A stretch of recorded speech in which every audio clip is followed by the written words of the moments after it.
ছাত্রছাত্রীদের মহাকাশ গবেষণা সম্পর্কে ধারণা দিতে মহাকাশ গবেষণা সংস্থা ইসরো সকলের মধ্যে মহাকাশ সম্পর্কে উৎসাহ জাগাতে ভ্রাম্যমাণ বাসের মধ্যে দিয়ে তৈরি করা হয়েছে এক টুকরো মহাকাশ।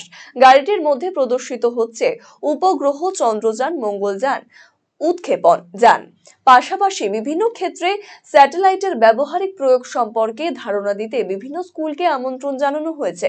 শুক্রবার ধূপগুড়ি সুকান্ত মহাবিদ্যালয়ে এসে পৌঁছয় ইসরো ভ্রাম্যমাণ গাড়ি।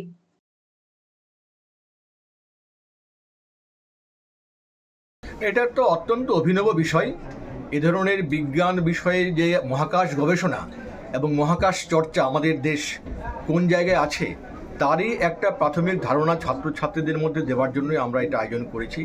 এবং অবশ্যই ইসরোর আমাদের এই নর্দার্ন জোনের যারা অধিকর্তা আছেন তাদেরকে আমি ধন্যবাদ জানাবো যে তারা আমাদেরকে এই সুযোগটা দিয়েছেন এবং বিভিন্ন এই মহাকাশ গবেষণার মডেলগুলো নিয়ে তারা একটা খুব বড় স্পেস অন হুইলস প্রোগ্রাম আমাদেরকে অফার করেছেন এবং আমরা হোস্ট ইনস্টিটিউট হিসেবে তার পার্টনার হতে পেরেছি। এটা আমাদের কাছে খুব গর্বের। এখানে মূলত কি কি বিষয় দেখানো হয়েছে?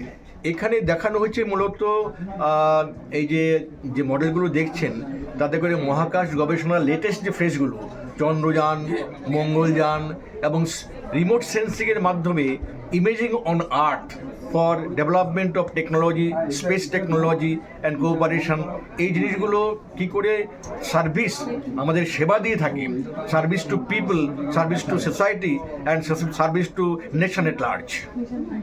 এতে ছাত্রছাত্রীরা কত উপকৃত? আমাদের কাছে ছাত্রছাত্রীদের বিপুল উৎসাহ। হাই স্কুল কি কি রয়েছে বলে শুনতে পারছো? এখনো জানো কি কি আছে? এখনো তো শুনেছি যে ইসরোতে যেগুলো করা হয়েছে এখনো সেগুলো ছোটো ছোটো মডেল এখানে আছে আর সেগুলো আমাদের এখানে এক্সপ্লেনেশন করা হবে।